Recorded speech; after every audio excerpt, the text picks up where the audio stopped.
Welcome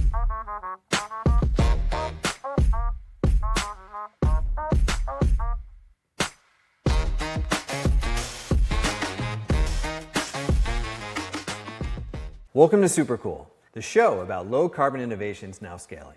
Each week, we talk with the founders, CEOs, and executives whose companies are winning customers, growing revenue, and capturing market share by turning carbon-cutting ideas into competitive advantage.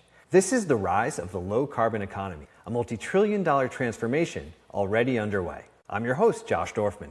I spent 2 days at Schneider Electric's North American Innovation Summit in November, and I keep coming back to something Vincent Petit told me. He runs climate and energy transition research for the company at their internal think tank on where energy systems are headed. And he asked me, Josh, do you know anything that's modern and new that runs on anything other than electricity? I didn't have an answer then, and I don't really have an answer now. Because the newest HVAC systems, that's electric heat pumps.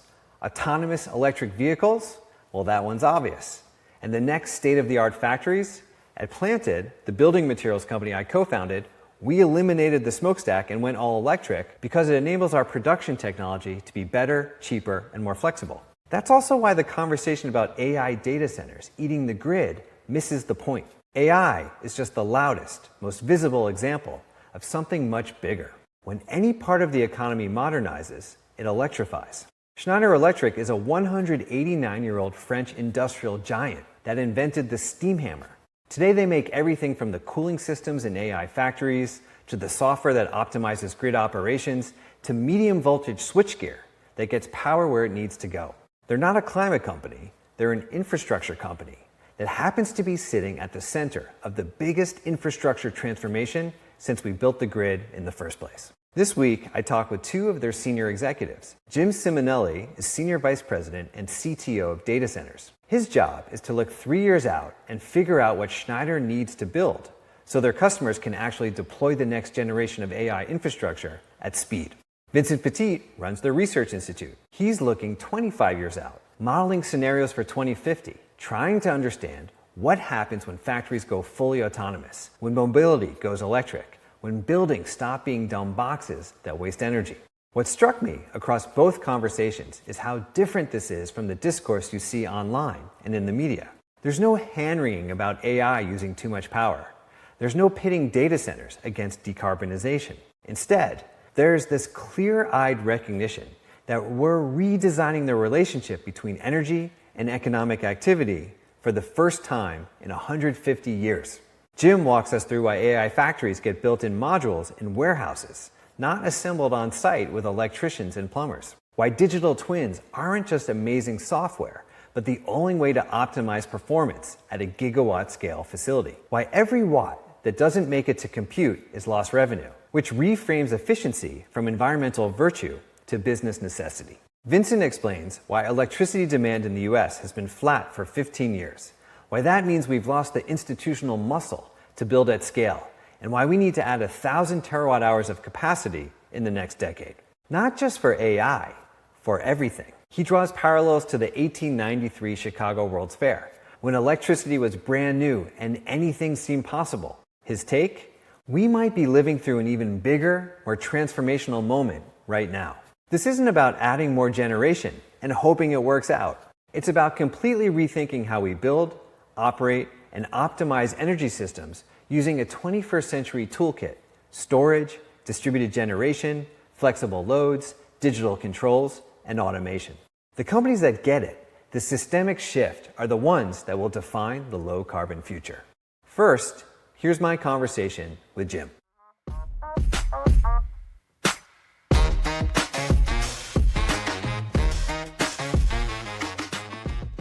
Hi, Josh Dorfman here. We are so excited to be coming to you from Schneider Electric's Innovation Summit 2025 in Las Vegas. This has been a conference that just got underway earlier today. We have all of the global executives here from Schneider Electric. We have these incredible exhibits really showing the future of electrification, digitalization, these huge themes that are shifting our culture. I am here joined by Jim Simonelli, the SVP and CTO of Data Centers for Schneider Electric. Yeah. So obviously a massive topic. And as I was thinking about this, Jim, and getting ready to talk to you, what started to occur to me is that you are sitting at the center of probably like the biggest infrastructure shock since millions and millions of people started going on AOL dial-up almost 3 decades ago, when you start to think about AI and data centers and what we're doing as a, frankly, as a culture, as a society, right? Yeah. So one, welcome. Great to have a chance to talk to you. How are you feeling today? I'm feeling good, feeling energized. I think in today's climate, you can get this notion of feeling a bit overwhelmed because things are happening so fast. The numbers are so gigantic, scales that you never heard about back in the AOL days. By the way, I'm still an AOL email holder. I have an AOL domain.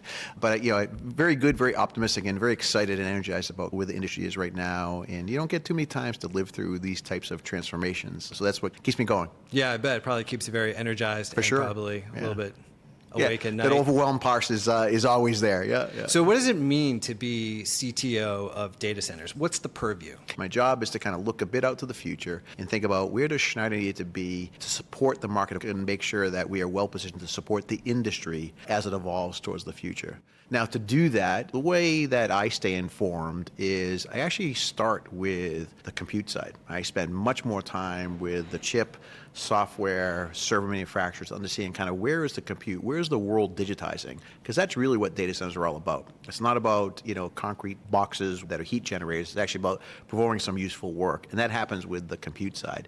So the idea is to spend more time understanding kind of where is the direction of digitization and what type of physical compute is needed, server storage and networking, and then back that into kind of now what does the industry and Schneider specifically need to do to support that. And what's nice about Schneider is that we can think about it as a system. And you'll hear me talk about this grid to chip, chip to chiller dimension, which is understanding kind of the full package overall. And how does that full portfolio of Schneider have to evolve to support what's coming up next in this space? Okay. So as I heard this morning in one of the keynotes, and it definitely made sense to me, it's talking about a data center, at least as we start to think about AI, right. These are AI factories. Right. And so the perspective that was being presented to the audience was, if you're going to think about a factory, you have to think about, okay, let's start with what's actually on the factory floor, right? So is that what you mean by let's focus on compute? Exactly. And if you consider that there's some value in compute, in this case of an AI factory, the idea is that factory basically, it can take in as input text, video, data, anything that's digital, but it turns into tokens. So that becomes now the processing element that happens inside that factory. And that token is transformed into data coming into tokens, gets processed, and then what it produces on the outside is intelligence. And that's what we see by AI today. And that's why the AI factory and how those tokens are processed are all by compute. And that's where the trends are happening on the digital side, and that's where the data center infrastructure and really the energy infrastructure has to follow as well. So laser focused on where is compute today, where is compute going to be 2, 3, 5 years from now, and then how do we go build the systems around that compute to enable, not just to enable AI factories to exist and to optimize them, but actually to do it with speed. I mean, that's one of the other things that we keep hearing. Like, how do you build the systems to get everything to actually move faster? How do you modularize? That's right, yeah. So can you talk about what's under your purview? Like, what kinds of systems? What do you guys develop, create? Sure. I guess hardware to software. Yeah. So it's actually across the full spectrum. So if you think about this, the first aspect is the data center industry is historically about speed, and the data center is not really it's not producing anything of value unless it's up and running. So the faster you get up and running, then the faster you can begin providing value, whether it be compute value, revenue value, all those pieces. That is becoming hyper important now in the age of AI, where largely there is a bit of a race to kind of capture the early value of AI. So speed is becoming even more important than it was in the past. To do that, it really does take a deep understanding of, first of all, the individual systems that have to go into place, the physical hardware, from the cooling systems that sit inside, the liquid cooling CDUs, the critical loops, technical controlling system loops that manifest the liquid cooling in those high dense data centers, to understanding the heat rejection with chillers on the side and earth that sits in between there. And on the power side, everything from how do I get power into these very high dense racks? How do I ensure that UPS's low voltage, medium voltage switchgear can support that? And how do I animate that with software? That's kind of the basis. That's what Schneider does. Every one of the elements is that Schneider has a competitive product and an offer that is largely best in class, I would say, but even if it's not, it's part of something that we know how to put together in that space. That's the technical, nerd in me to do that. But now to do that fast, there's a few things that have to happen. One is that we really do have to think about how do we deliver that on site and deliver this in an area where there is fewer and fewer hands, skilled hands to build data centers at the scale that we're trying to do right now. And that means stepping back and building those subsystems in factories. And we talk about modular data centers are largely around things like we might take a UPS, some low voltage switchgear, even some medium voltage switchgear, and actually put it inside of a container. Might be a 40-foot container, could be on a skid of similar size, and do that in a manufacturing environment, pre-test it, ensure it's working the right way, and deliver that on site to speed up the time of the on-site works in that space. So that's kind of the dimension of how it manifests itself overall in that space. Mastering the components, the controls across that, but then the delivery vehicle is no longer like it may have been 10, 15 years ago, is individual components assembled on site, tested on site. That, frankly, is not only is it slower, it also is burdened by having the right resources, service hands on site, installers, electricians, plumbers to do that, which maybe you could have done at a 10 megawatt or a 30 megawatt data center. You can't possibly do that at a gigawatt scale data center. It's really, you have to rethink your supply chain and your delivery vehicle as well. And that's what Schneider is very, very good at doing. Yeah, that's fascinating. As I hear you talking about it, before starting Supercool, I'd co-founded this company called Planted, where we make building materials out of grass instead of trees. It's crazy. Yeah. And we built a first-of-kind production technology, modularized it, no smokestack, all electric. Yeah. And stepping into that industry, you end up going to conferences where people are talking about off-site modular construction for housing, which hasn't really taken hold. Right? It's kind of stayed like 2% market share for about 2 decades, maybe longer. But it's always this promise, right? We're going to get efficiencies and scale, and we can control in a factory. And it just doesn't really work in that industry. But it sounds like in this industry, when you talk about going to a gigawatt scale factory, you just don't have the labor. And now it makes more sense to me to understand, like, okay, this is why we're actually going to deliver these modular units. And you start to see, again, I think this is what I didn't appreciate. I don't think most people have really any recognition of what does it mean to actually build an AI factory, right? We think like, okay, NVIDIA chips. But then you don't realize, like, wow, look, those are getting more and more powerful, and they're going to be stacked more and more on a rack. Someone's got to build that rack, and that rack has to be able to hold the weight. And then you have to figure out, okay, well, how do you deliver the power, and how do you deliver the cooling, and the connectivity, and structure that whole thing. So there's all this just complexity that is moving. It sounds like it has to be moving as fast as, like, every time Jensen Huang's up on stage saying, like, hey, here's the next thing. There's all this infrastructure you guys are working on in the background to make sure that you're kind of moving at that same speed. Yeah, for sure. And I think the other thing that comes about is, job sites themselves are complex for anything. Could be a home construction. When you do this at scale, you do get some parallelism. So you actually can be working, trades offsite in factories doing stuff, and then they can deliver at the right time. So there's less coordination on sites as well. And again, that was always valuable. It becomes critical when you're dealing with the gigawatt size scales as well. So I think that was kind of the tipping point, is that it wasn't necessarily around just pure economics. You could make those arguments before, but now it's becoming the fact that is largely becoming the only delivery vehicle that will work, if you're building an AI factory at these scales as well. Got it. Okay. So one of the things that has also jumped out to me, digging in more into Schneider Electric, is this storied, long history of innovation, of building really cool hardware. We just learned about this steam hammer that was invented. I think that was the first product invented almost 200 years ago. Amazing. Kind of nutty, And so that continues forward today, where you're doing a lot of manufacturing. There's a lot that goes on that side that is Schneider Electric products, hardware. There's also this real incredible competency around partnership. That's right. Right?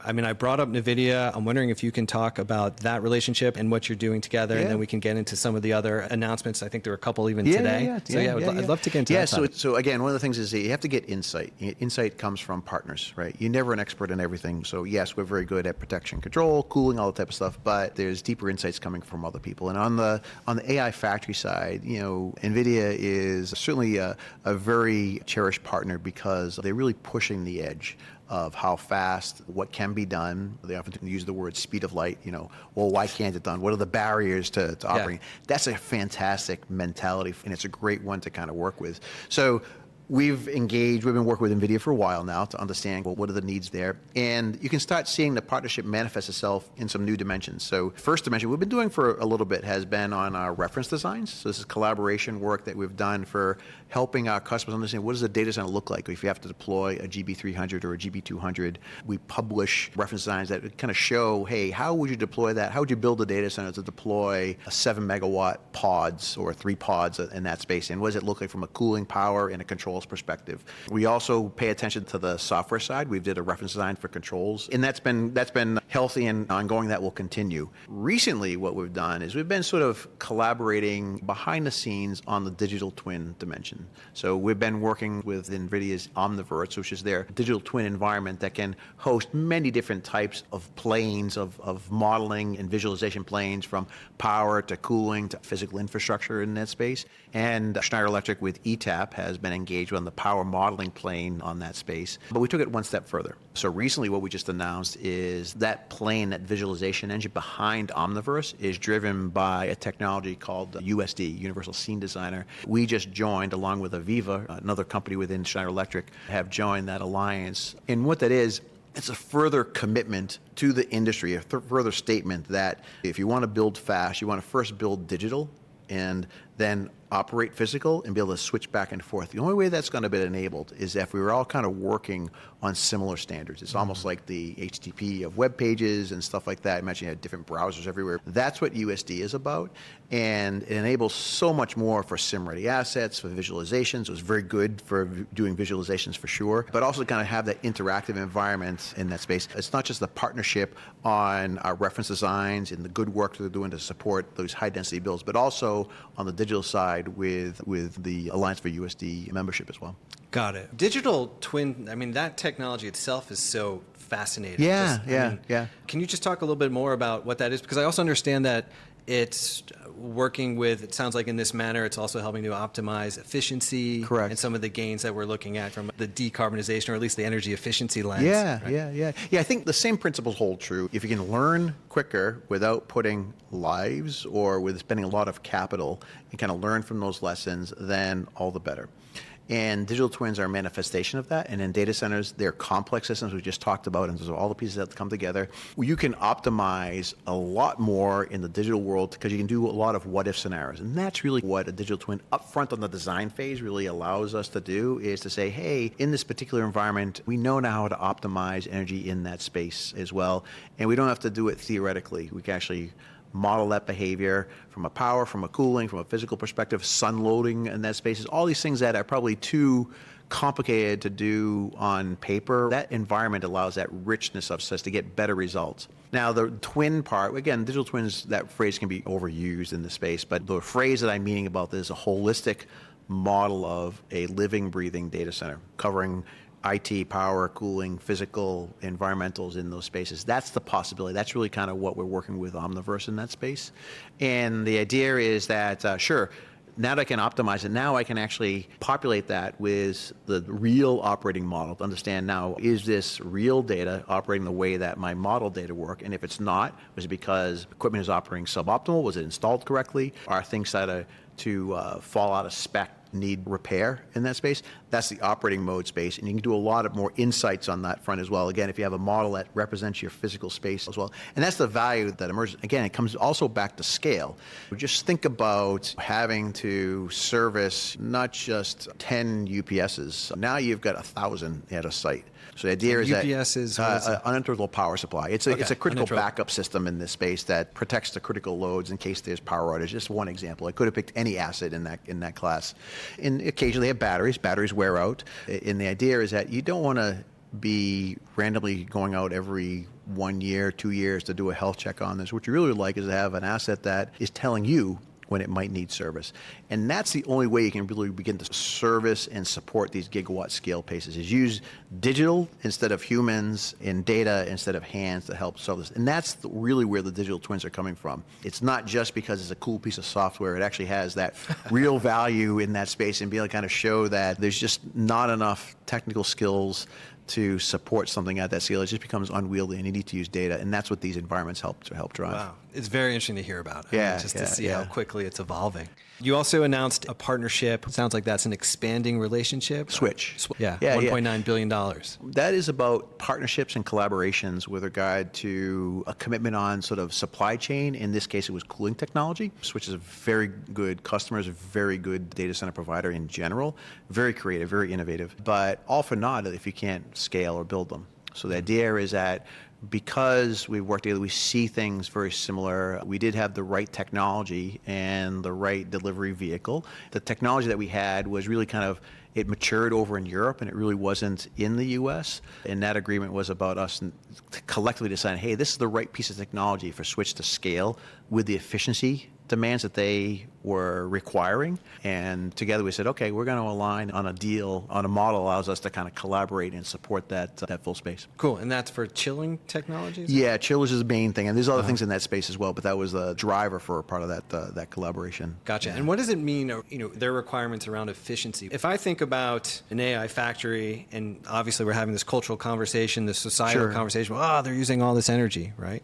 And we think, okay, well, the GPUs consume all this energy, but the factory itself is consuming a lot of energy. And if you have to cool down those chips, that consumes, right? So there's all these other elements. And I assume you don't want the energy going into actually operating the factory. You want it into running the GPUs. Yeah. So Switch is a very progressive data center owner-operator run with very low PUEs, in this case, in the industry jargon, power utilization effectiveness, which means that any energy that comes into how much of it gets into compute. Our job as industry is to make sure every electron that's generated finds its way into compute. When it turns into a heat molecule, it finds its way outside without any extra electricity going on. That's the goal that we're all striving for. Switch is already in a place where they're actually very good at that space, but there's always room for improvement. And remember, we're dealing with AI factories at scale. The thing to optimize for is that every watt that doesn't go to compute is also a lost revenue opportunity as well. So there's even, not just from a societal perspective, it actually is in an ROI perspective. Truly, the scale is so large that the opportunity to make sure that no energy is wasted is even higher than it was in the past as well.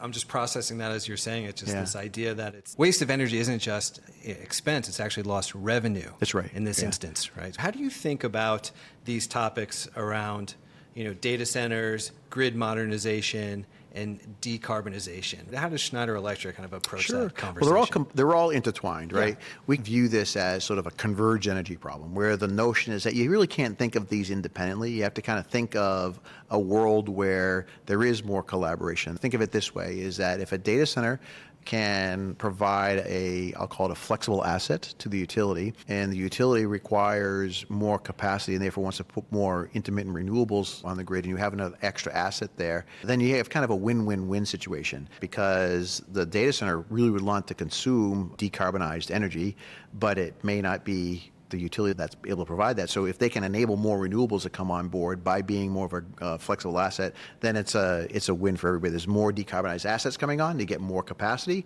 and therefore the energy that's consumed just for GPUs, in this case, assuming that there was 100% efficiency of the data center, that's the end goal. And it really only happens when you think about this not as just one thing. The idea is that it's a systemic thing that has to be worked out between, particularly in this case, data centers, utilities, renewable integrators, to collaborate to ensure that they are actually more seamlessly working together.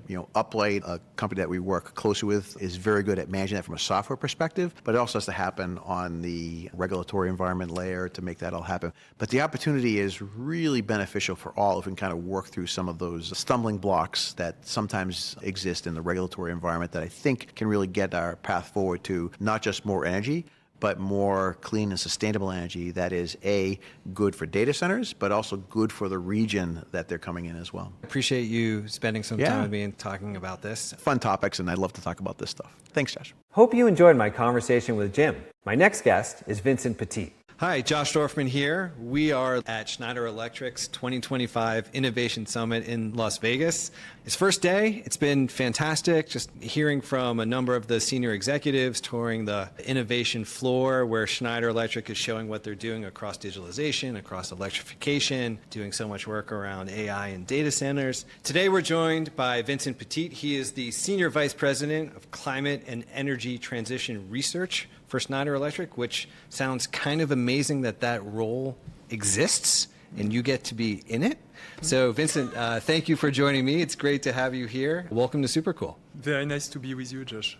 So we're going to talk about your role, what role it actually serves within Schneider Electric. Yeah. Before we get to that, I saw something that you wrote recently coming out of New York Climate Week, and how all of this conversation, I guess it can go either way, but this conversation around electrification or this conversation around modernization are really tied together, so that when we as an economy or as consumers or companies are modernizing, right, by default today that almost always means electrification. Which I think is fascinating. Yeah. Can you talk about that? What you were saying? Yeah. And by the way, we'll probably come to the report we've also released recently, but we're exploring that a little bit further into the detail. But yeah, exactly. You know what, Josh? It's actually relatively obvious. Do you know anything that's modern and new that runs on anything else but electricity? I mean, can you think of anything? I mean, I can't. And this was a striking finding at Climate Week. But as a matter of fact, the more the economy modernizes, the more it actually electrifies, right? So it's a reality. And a lot of what we live today in the US, with regards to that growth in electricity demand, has to do with modernization. I mean, we're going to be talking about AI, but it's not only about AI, by the way. It's a lot about modernization. So, in fact, it's a race to modernization. Right, and so that's the piece that I find really fascinating. I was talking to a startup founder recently, has a company called Quilt, and they're doing heat pumps for homes that are also with mini splits. The mini splits are beautiful. This is a team from Google. They did the first over-the-air software update for an HVAC system, at least for residential. Nice. So interesting, right? And we were having this conversation. He was saying the same things. Like, the good news is, I mean, thank goodness, electrification, life gets better, everything actually, that's what we want. Yeah. It's more efficient, it's less expensive to run, you get better comfort, and that's it, right? By the way, it's not only happening in the US. I mean, we're talking about the US here specifically, but it's a global phenomenon, right? So absolutely. So for Schneider Electric, in your role... What it is that am I doing? What it is that you're doing as a researcher at Schneider Electric, and the role that, the Institute serves for the company as well? Absolutely. We've launched our research institute about 8 years ago, officially 5-6 years ago, but actually this is an initiative that we've been running for at least 8 to 9 years. And if you will, this is a bit our think tank on energy. We felt compelled that we needed to have this kind of capability to reflect a little bit on what's going on, to think a bit long term as well, to try to understand where it is that we are going. That's what the team is all about. And after a while, we said, well, why don't we make that available to everyone? And that way we can engage the conversation and we can confront people who, by the way, may have a different opinion. And that's the best way that we collectively progress in our understanding of what's going on, right, in the energy space. Sounds like there's a conversation that takes place within Schneider Electric, and then a conversation that's happening with a broader set of Schneider Electric stakeholders. Absolutely, both. We're challenging and being challenged on both fronts. So that's what actually makes it very interesting. Because, let me put it like this. Do you remember what you were doing in 1995? I do. You do? I do. Yeah. So that's why you were in France, or is it? 1995, I remember exactly. Right now, I would have been in Vail. All Colorado. right. Yeah, I was a ski bum for a year after college. Oh, very nice. Very nice. It was good. Well, I was a student too, but I don't recall. I was in France somewhere.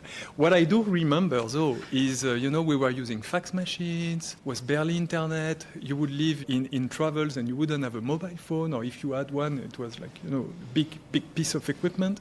Do you remember that time? That I remember too. And back then, you had people like me who were making a forecast on the future of energy. And it's very interesting to go back and look at what they wrote at the time. They got it completely wrong.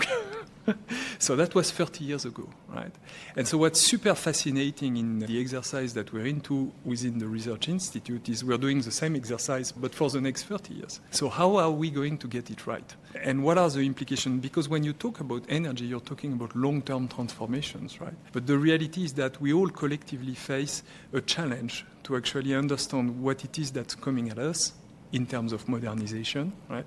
And what are the implications for the energy system? Which is why we have actually fascinating conversations with different stakeholders, internally, but more importantly, externally, other think tanks, other companies, whether they are energy companies, electric utilities, industries, of whatever kind. We all need to take stock of this transformation of the energy system, and it's actually a very interesting challenge because that transformation is, let's say, funded on what's going to happen in the next 10, 20, 30 years. And here there is a lot to discuss and to debate. So in that, you're leading this research for Schneider Electric. You've had a really fascinating career over a couple of decades within the company. You've been, and we were talking just before coming on the show, and in Russia. I mean, now you're based in Boston, been around the world. You're an author. You've written many books on topics related to this. So you bring a lot of perspective to the role. Are there signals that you're picking up on or things that are maybe not quite so loud? Like, how do you start to form that view of where we might be? Do you work backwards? Do you work forwards? What is your process? I use a little bit of both. First of all, I spend a lot of time discussing with other people, very bright people, and they give me a lot of ideas. And then a lot of the research we do in partnership with academics, with other organizations, and we spend time reflecting on those points, and trying to identify weak signals, right? And to identify some of the things that may not have been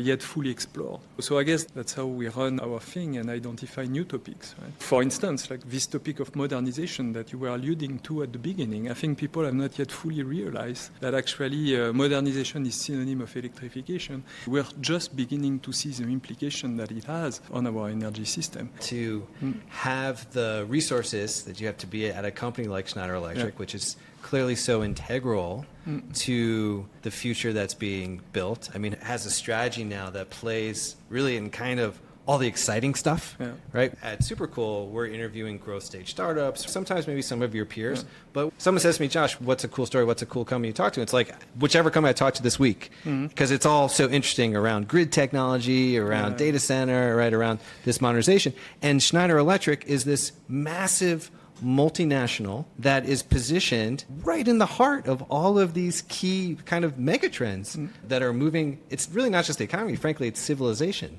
forward. But you've been someone who's also been in businesses, and now you're more thinking about stepping back a little bit and saying, okay, where are we going and how does that inform our business? Exactly. So I spent the first 15 years of my career in a quite operational role. So I was blessed with the opportunity to do that and step back and reflect. And actually, there are not so many companies who actually set up an organization like this one, which invest in spending time to think about what's going to happen long run, right?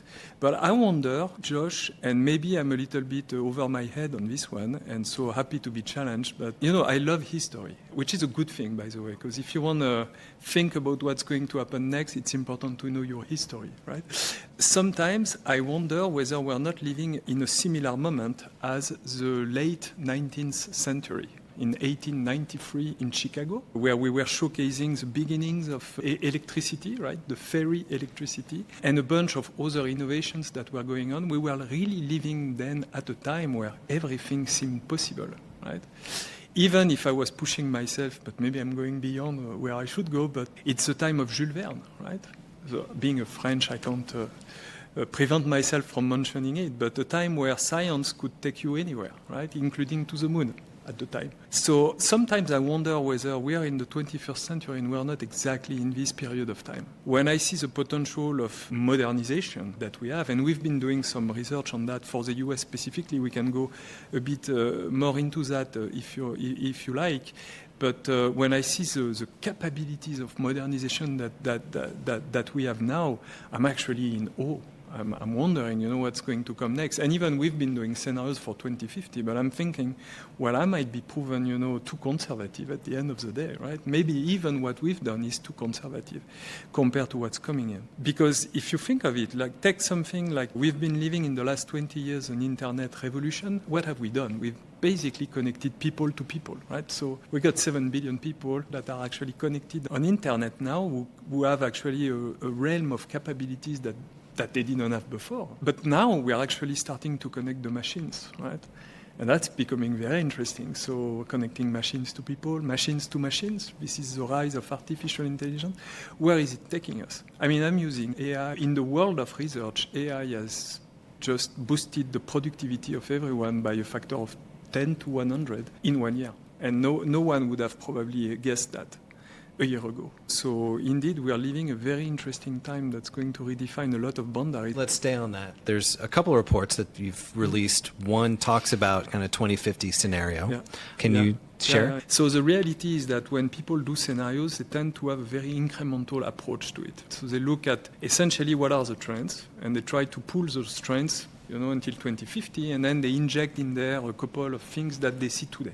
Now, the reality is when you do that, well, we basically have an incremental approach to the future. So fundamentally, the assumption that you take is the structure of the economy is perpetuated. Now, it's not what's happening in reality, because if we look back 30 years, everything has changed, as a matter of fact. So what we've tried to do in this exercise, and I'm sorry if the introduction is a bit long, what the economy of the US could look like in 2050, based on what we see, based on what we know, based on what we can imagine, and then try to understand what this means in terms of energy. What are the implications from an energy system standpoint? Because this is fundamentally what we're focused on at Schneider.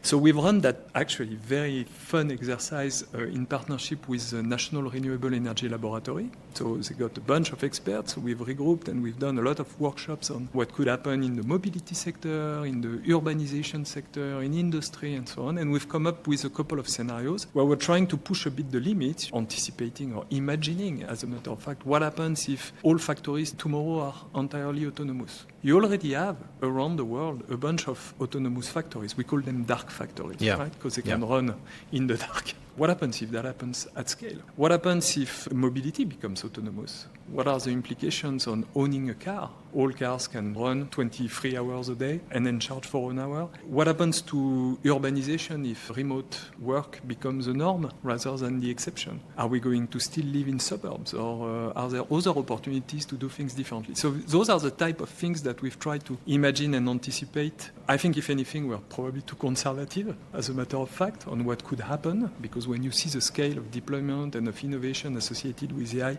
particularly in research and development and scientific advancement, I think we could be very, very surprised in the coming 5 years.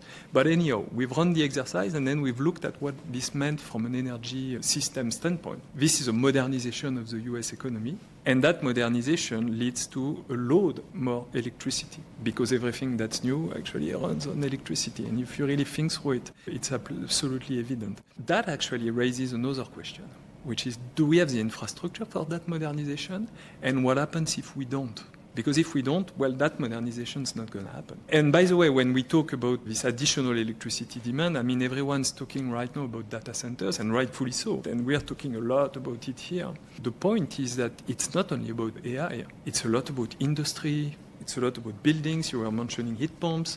It's going to be a lot about mobility as well at one point in. I mean, we're talking 25 years to understand that those things are also happening. And so it's really a structural shift toward a more modern lifestyle, which is fundamentally building on electricity. And so do we have the infrastructure to do it? I think we have to recognize that this is a challenge, because honestly, for the last 15 years, electricity demand has stayed flat in the US. All of a sudden now it starts to grow, and structurally, depending on the forecast, 2%, 3%, 4% a year, which is a pretty, which may not seem like a lot, but it's actually pretty significant. What this means is that 10 years from now, we're going to be consuming 25% more electricity that we need to add to an infrastructure which is already old, which is slow to build out. So how do we redefine that is actually a very interesting question, and a challenge for the coming few years, I guess. Amir Paul this morning, so President for North America, when he talked about this, as you just alluded to, what struck me was he showed this chart. He said, okay, look, you can see that here's the demand for energy going up in these multiple states. A lot of it's driven by AI data center.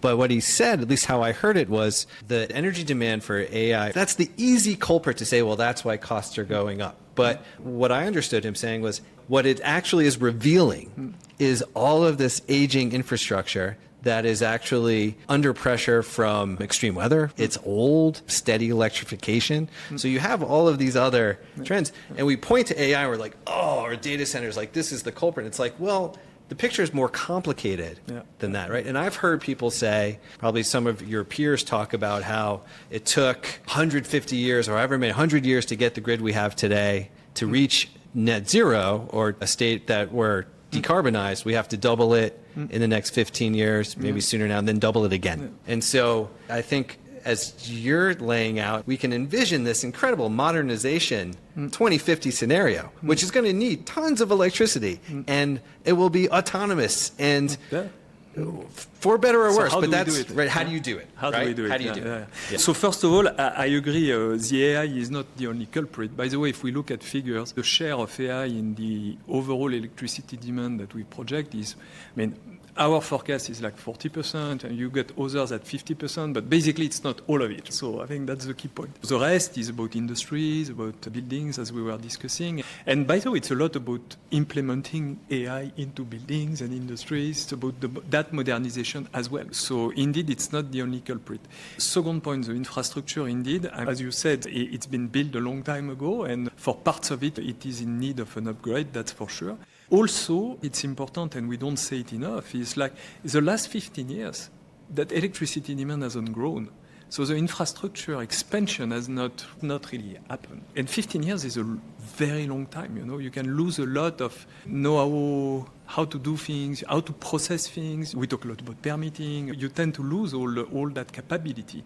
But the US, it's not impossible for the US. If you remember the 60s, the 70s, the 80s, the electricity demand was growing by that same percentage. So it's just that we need to relearn how to do it. And the last thing I would like to say is that we also have a different technology toolkit. Because, we are in the 21st century. Right.